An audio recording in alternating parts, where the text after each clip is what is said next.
So today we are going to discuss the Starling equilibrium for capillary exchange, mean capillary pressure, net filtration and filtration coefficient. Basically we are discussing the microcirculation and lymphatic system, and we are discussing the exchange of nutrients and waste material at the level of capillaries.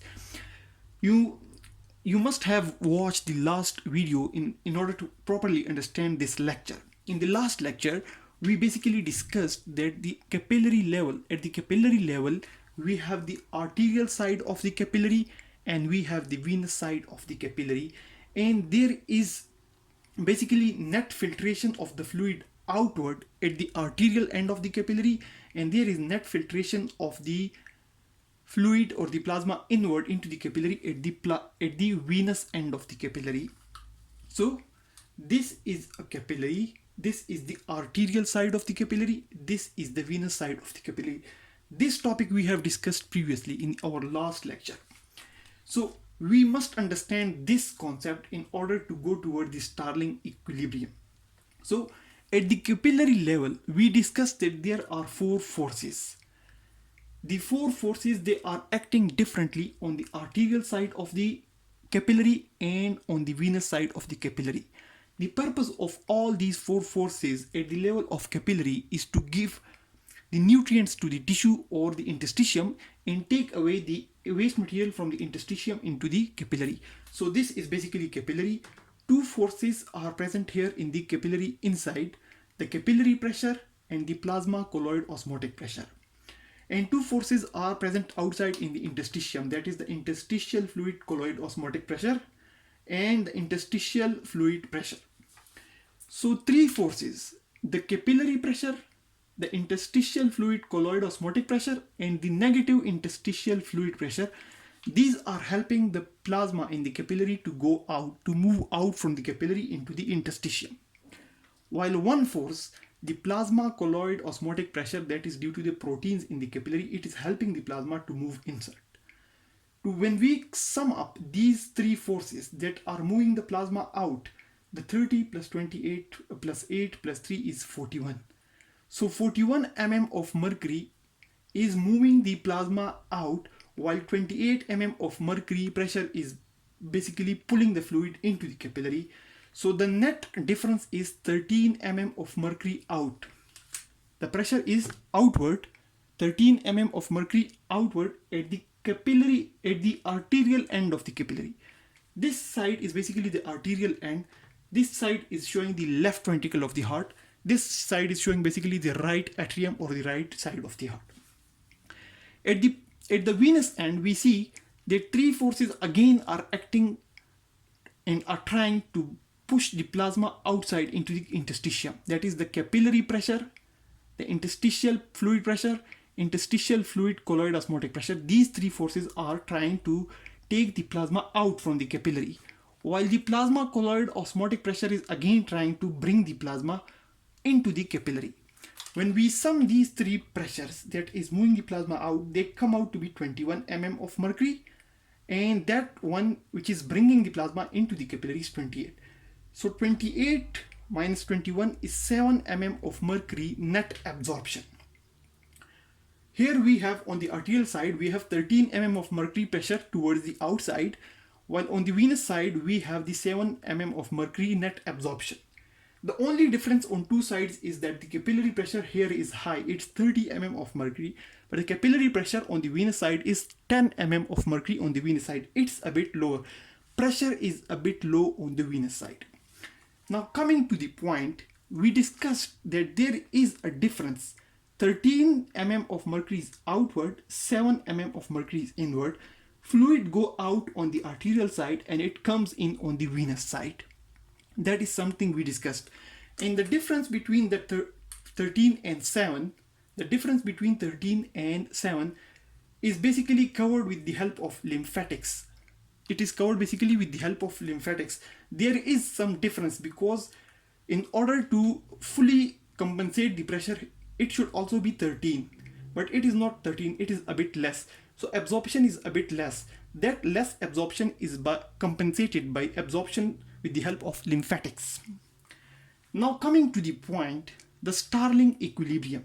Basically, the Starling equilibrium says that under normal circumstances, the mean pressure or the mean filtration out is equal to the mean filtration in. So the fluid basically going out is equal to the fluid coming in under normal circumstances. That is basically the Starling equilibrium. The Starling equilibrium is calculated by the same way we calculated the forces here. If we see, to calculate the Starling equilibrium, we take the mean forces outward and the mean forces inward. So we take the forces outward and the mean forces inward. As we took the mean forces outward and forces inward, the forces outward and forces inward.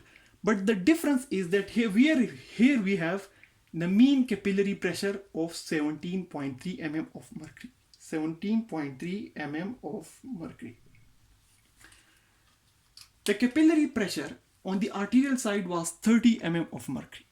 The capillary pressure on the venous side was 10 mm of mercury. But the mean capillary pressure is basically 17.3 mm of mercury. So in order to calculate the equilibrium, we will talk about the capillary. We will not talk about the arterial end of the capillary, and we will not talk about the venous end of the capillary. Rather, we will talk about the mean average. We will calculate the average of these two.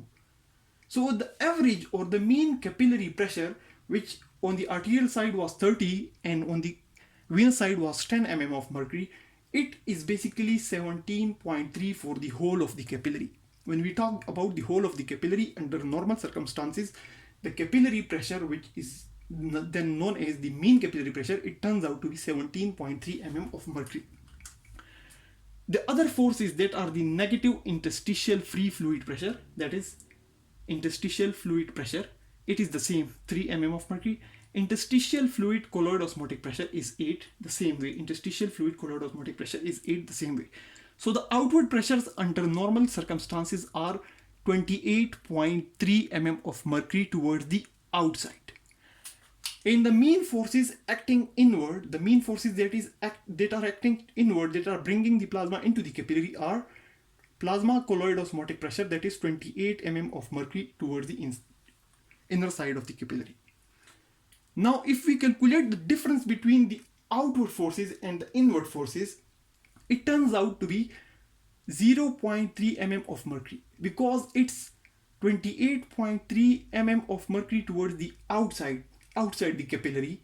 It is filtering the fluid outside the capillary, while 28 mm of mercury is towards the inside the capillary. It is absorbing the fluid into the capillary. So the difference is around 0.3 mm of mercury.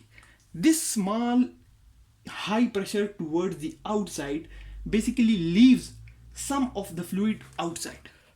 It leaves some of the fluid outside in the interstitium due to this small difference. So according to Starling equilibrium, under normal circumstances, the mean forces outward are almost equal to the mean forces inward.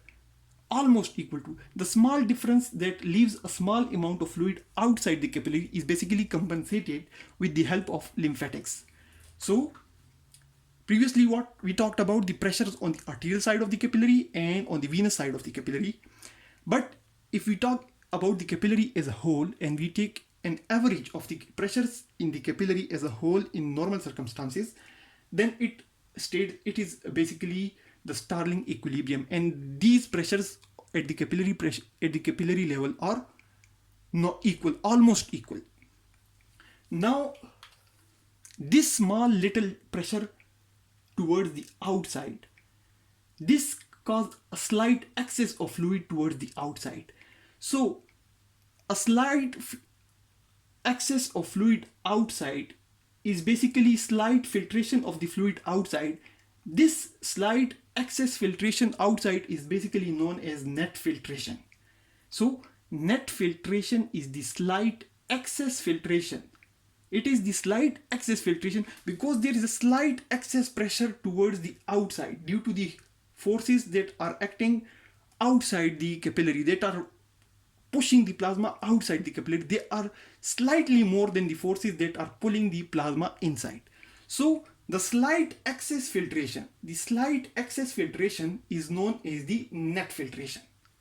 The slight excess filtration towards outside is net filtration, and this net filtration is about 2 ml 2 ml per minute per 0.3 mm of mercury. Net filtration is is about 2 ml per minute per 0.3 mm of mercury. So for the whole body, net filtration is 2 ml per minute per 0.3 mm of mercury. But if we calculate it for the per mm of mercury instead of per 0.3 mm of mercury, it turns out to be 6.67 ml per minute per mm of mercury for the whole body. And when we calculate it for the whole body, it is known as the filtration coefficient. It is known as the filtration coefficient. So according to the Starling equilibrium, the forces acting outward are almost equal to the forces acting inward, but the slight difference leads to a slight excess of fluid outward, and that slight excess filtration is known as the net filtration, and the value of this filtration is about 2 ml, because 2 ml of fluid per minute per 0.3 mm of mercury is going out, and when it is calculated for per mm of mercury instead of 0.3 mm of mercury, it turns out to be 6.6 ml per minute per mm of mercury for the whole body. But if we calculate it for 100 grams of human body or any tissue of the human body, it turns out to be, the filtration coefficient turns out to be 0.01 per minute per mm of mercury per 100 grams of the human body tissue. Now, these are very simple equations, or they have very simple explanation. Forces are almost equal, there is very slight difference. This slight difference leads to slight excess of filtration outside, which is known as net filtration, which is about 2 ml per minute for this 0.3 mm of mercury.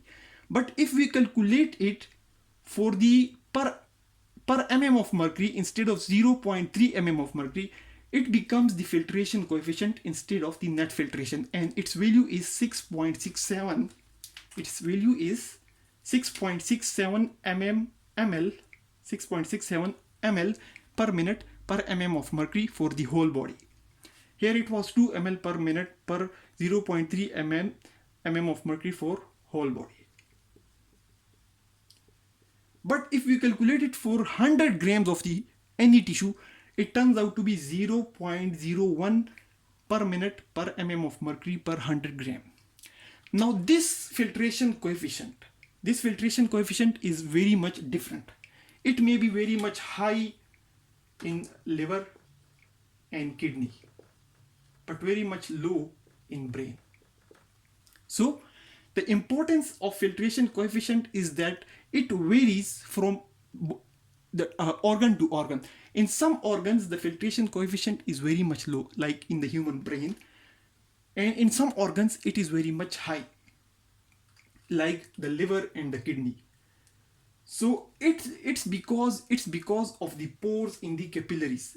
This is the capillary wall. Here we have pores.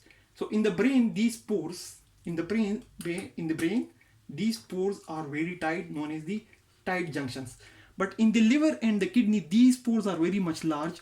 They allow for more protein outside, and more proteins lead to high filtration coefficient for that organ. So the filtration coefficient is high in muscle, high in liver, and high in kidney, but it's low in the brain, and that's why the amount of protein in the interstitial fluid of liver, muscle, and kidney is high as compared to the proteins in the interstitial fluid of the brain. Another very important thing is the mean capillary pressure in relation to the edema. Mean capillary pressure in relation to edema. When the mean capillary pressure is about 7.3 mm of mercury, it is leading to a slight excess of fluid outward, But if this mean capillary pressure increases 20 times, this pressure will also increase 20 times. And when it increases 20 times, more fluid will go out. And the lymphatics won't be able to compensate that fluid, and it will lead to edema, or the peripheries will swell, and that condition will be known as edema. So that's all about the Starling equilibrium, the mean capillary pressure, net filtration coefficient, and its role in the edema. Thanks a lot for watching the video.